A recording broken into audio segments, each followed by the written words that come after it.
Ya, terima kasih. Mengenai cerita itu, yang pertama cerita itu harus divalidasi kebenarannya. Itu yang cerita bukan saya loh ya. Bukan saya maksud itu. Ayo wis. Kalau kita nek kula cerita, Ustaz cerita, kaget kula. Jangan-jangan saya yang cerita. Nggih, karena saya pernah baca itu tapi saya tidak berani cerita itu. Kenapa? Karena validasinya masih harus panjang. Oke. Kita anggap cerita itu benar. Oke. Jadi kita anggap cerita itu benar. Ada orang mau kaji, lalu ada orang miskin, terus ora sida mangkat kaji duitnya kayak gini. Kalaupun kejadian itu nyata, itu ada sesuatu yang nggak realistis.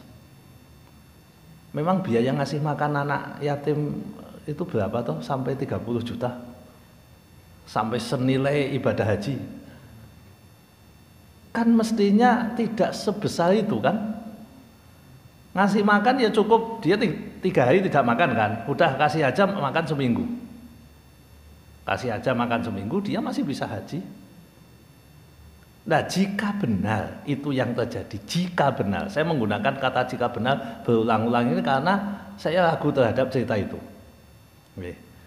Jika benar cerita itu terwujud, lalu dikatakan dia mabrur sebelum haji, itu kesimpulan yang, mohon maaf, kalau kesimpulan fikih seperti itu, maka itu kesimpulan yang perlu dikritisi. Kesimpulan yang perlu dikritisi, mabrur sebelum haji, kan bahasanya kan begitu toh. Mabrur sebelum haji. Kenapa? Pertama, skala prioritas itu tetap harus didahulukan. Memberi makan anak yatim itu bisa menjadi wajib kalau memang jangkauan kita sampai ke situ. Jadi satu yang wajib itu, anak itu kalau tidak dikasih makan mati.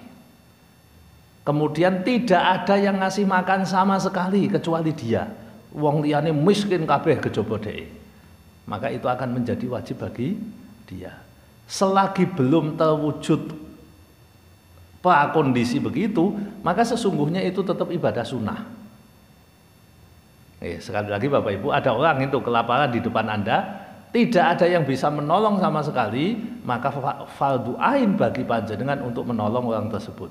Menolongnya adalah dengan memberi makan, bukan dengan mengayakan dia. Kalau asumsi itu haji yang diceritakan itu kan masa lalu. Masa lalu itu haji bisa biayanya 20 ekor sapi loh. Pada masa lampau loh ke. Lalu nek 20 ekor sapi dakeke bocah cilik, itu namanya mengayakan dia, bukan memberi makan dia. Itu tidak realistis. Tidak realistis. Dari sisi itu ke. Jika itu benar, maka dia dosa. Jika itu benar. Bukan mabrur sebelum haji, dosa. Kenapa? Karena mestinya dia berkewajiban melaksanakan haji, dia tinggalkan demi sesuatu yang tidak wajib. Kalaupun wajib, itu wajibnya kan tidak memberikan semuanya. Jadi nalar kritis itu penting. Nalar kritis itu penting. Oke. Ya, jadi saya dididik untuk kritis masalahnya. Jadi ketika ada sesuatu yang referensinya harus dipertanggungjawabkan, ya memang harus kita kritisi. Mungkin jenengan ya pernah krungu cerita, saya ngajak jenengan kritis lah. Jenengan pernah cerita ada beberapa ya penceramah lah yang menyampaikan begini tentang rumah tangga. Istri Nabi itu, wah, suatu saat ngekei wedang Kanjeng Nabi keliru nganggo uyah. Pernah dengar itu? Pernah dengar nggih? Lah kok iso keliru napa masalahe? Ngantuk. Lah kok ngantuk napa? Lah kan uyah, kok uyah. Apa? Uyah kalih gula kan warnane putih padha to. Nah nek ngantuk uyup-uyup kan jikuk terus ngudeg ngekeke Kanjeng Nabi. Niku masuk akal mboten? Menurut jenengan masuk akal mboten? Masuk akal ya. Berarti jenengan ora kritis. Emang gula pasir zaman Nabi wis ana. Kapan rafinasi gula tebu itu muncul?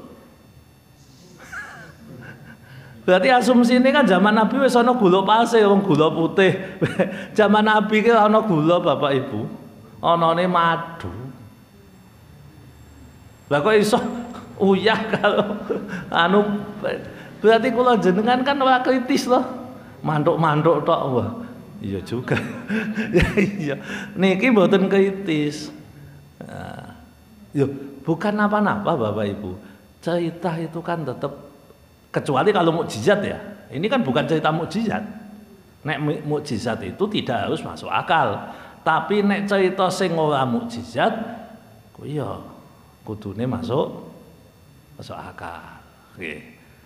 Nah, intine ya ilmu aja dicampur huwak ngono lah. Intine begitu.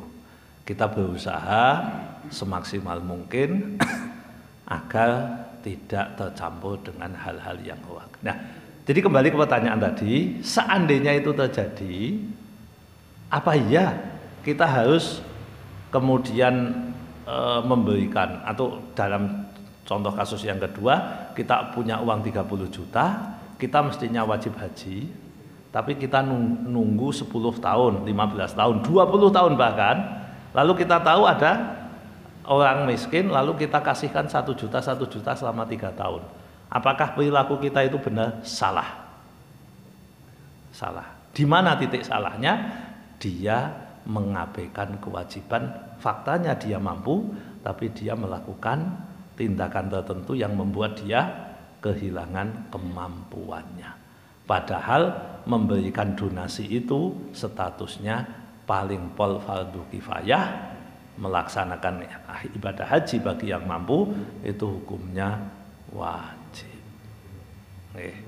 Jadi perilaku tadi menurut kacamata fikih tidak bisa dibenarkan.